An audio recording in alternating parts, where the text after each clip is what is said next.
जैसे ही भागवत कथा सुनाना प्रारंभ ही होने वाला था, देवता लोग अमृत के कलश लेकर के आ गए। अमृत का कलश ले आकर रख दिया, महाराज ये लो पिला दो। इनको मृत्यु भय सता रहा है, ये मरने से डर रहे हैं, इनको ये अमृत पिला दो, मरेगा नहीं। सुखदेव गोस्वामी ऐसे वैसे बुद्धू नहीं है, उन्होंने पूछा, सुखदेव गोस्वामी ने पूछा फिर क्या करना है? पिला देंगे, ठीक है ना? फिर क्या करना है? बोले बदले में जो कथा सुनाने जा रहे हैं ना, वो कथा हमको सुना दीजिए। प्रपास्यामो वयम सर्वे श्रीमद् भागवतामृतम, ये भागवतामृत जो इनको पिलाने जा रहे हैं वो हमको पिला दीजिए, और इनको ये अमृत पिला दीजिए। तब तो सुखदेव गोस्वामी ठहाका मार के हंसने लगे, बोले अरे छलिया, तुम लोग बहुत चालाक हो देवता लोग। स्वकार्य कुशलासुर, अपना काम बनाने के लिए तुम लोग कुछ भी बोलने लग जाते हो। क्व सुधा क्व कथा लोके क्व कांच क्व मणिर्महान ब्रह्म रातो विचार्यैव तदा देवांजहास।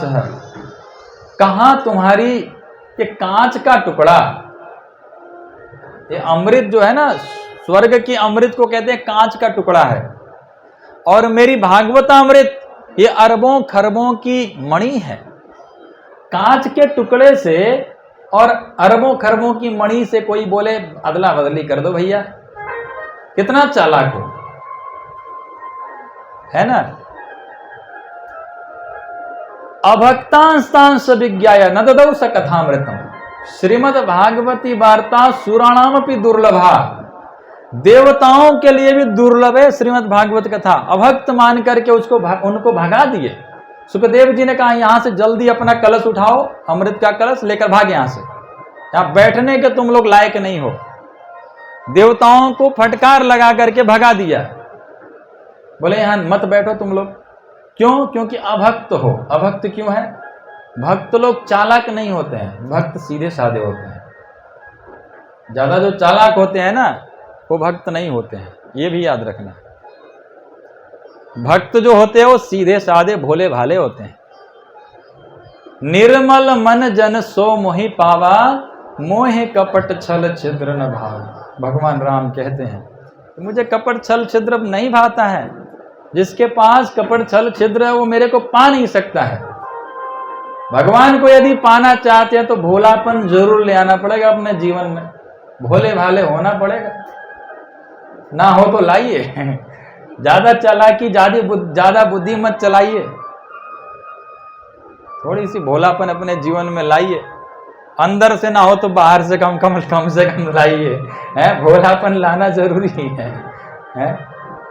तो भोले भालों को भगवान मिलते हैं। भगवान कहते नहीं, सुखदेव जी कहते हैं चालाक लोग हो तुम लोग, तुम भक्त नहीं हो। अभक्तांस्तांस विज्ञाय, अभक्त क्यों बोला? इसका एक ही कारण है, तुम चालाक हो, है ना? अभक्त मान करके उनको वहां से भगा दिया, नहीं दिया भागवत कथामृत सुनने, नहीं दिया। तो अलग से थोड़ी बहुत चिल्लाना पड़ता है, जितना है उसी में बोलना है। उनको बैठने देते, क्या दिक्कत है? बोले नहीं, अभक्तों के लिए नहीं है भागवत कथा। अच्छा, यहां पर समझने वाली बात है कि क्या ये अमृत जो है, देवताओं ने जो अमृत का कलश ले गए, कोई सस्ती सी कोई साधारण वस्तु है? नहीं। भगवान को, कंस को मारने के लिए एक बार भगवान अवतार लिए, है ना? भगवान कृष्ण आए, रावण को मारने के लिए भगवान राम एक बार आए, रावण को मारने के लिए, है ना? और हिरण्यकशिपु को मारने के लिए एक अवतार लिए भगवान ने नरसिंह देव के रूप में, और हिरण्याक्ष को मारने के लिए वराहदेव के रूप में भगवान अवतार लिए। एक एक काम करने के लिए एक एक भगवान ने अवतार लिया, लेकिन इस अमृत के लिए 4 अवतार लिया भगवान ने। ये कोई साधारण नहीं है, खाली एक अमृत के लिए 4 अवतार लिया। सोचिए, इस अमृत को देवताओं को पिलाने तक के लिए 4 अवतार भगवान को लेना पड़ा। यह अमृत कोई साधारण नहीं है, जिसको सुखदेव जी कांच का टुकड़ा बता रहे हैं, साधारण नहीं है।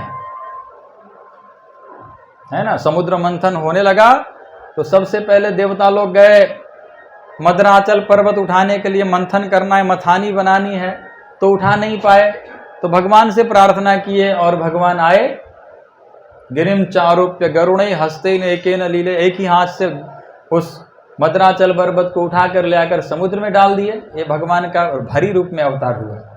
दूसरा भगवान का अवतार कच्छप रूप में, क्योंकि वो टिक नहीं रहा था, अंदर डूबने लगा, तो भगवान ने कृत्वा बपु काच्छप अद्भुतम महत प्रविश्य तोयम गिरिमुज्जहार,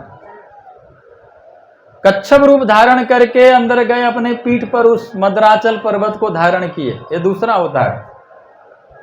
फिर जब मंथन होने लगा तो वहां से धन्वंतरी भगवान लेकर के प्रकट हो गए। भगवान के अवतार हैं। असुर लोग सबसे पहले दौड़ कर गए और लूट के लेके भाग गए। ये धन्वंतरी भगवान तीसरा अवतार।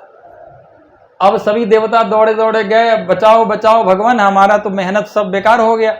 भगवान ने कहा चिंता मत करो, मैं हूं। तो भगवान मोहिनी रूप धारण करके पहुंचे वहां। इस अमृत के लिए, देवताओं को अमृत पिलाने के लिए 4 अवतार लिया भगवान ने। ये कोई साधारण अमृत नहीं है, साधारण वस्तु नहीं है जो अमृत को कांच का टुकड़ा बता रहे हैं।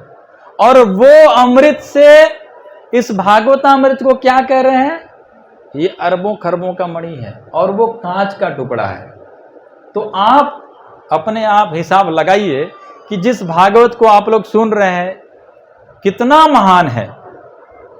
अमृत जिसके सामने कांच का टुकड़ा है, तो ये कितना महान है भागवत, जिस कथा को आप सुनने जा रहे हैं। बहुत ध्यान से सुनिए कथा को। यह भागवत कथा बहुत दुर्लभ है।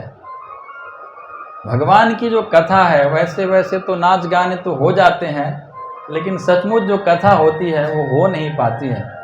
तो मैंने सोचा हूं कि शुद्ध भागवत करूंगा। यहाँ माता जी ने अपने बेटे के लिए करवा रही है, बहुत सुंदर भागवत हो रहा है, तो क्यों ना इस भागवत को शुद्ध भागवत किया जाए, है ना। यहाँ चुटकुले फुटकुले ज्यादा नहीं सुनाएंगे और ज्यादा नाच गान भी नहीं करेंगे। कल से थोड़ा सा होगा नाच गान ज्यादा, लेकिन थोड़ा कम ही होगा। ज्यादा नाच गान में हम नहीं लेंगे, शुद्ध भागवत सुनेंगे यहाँ पर, शुद्ध भागवत, है ना। एकदम जो भागवत वैसे सुनने को मिलता नहीं है, भागवत नाच गान करके खत्म कर देते हैं, है ना, तो वो वाली नहीं चलेगा। यहाँ हम भागवत सुनेंगे ध्यान से। तो अमृत का कलश कांच का टुकड़ा है और ये भागवतामृत ये अरबों खरबों की मणि है, जिसको आप लोगों ने आराम से बैठकर सुन रहे हैं। कभी कभी लाइट चली जाती है, थोड़ी थोड़ी गर्मी हो जाती है, पर आराम है ना। अब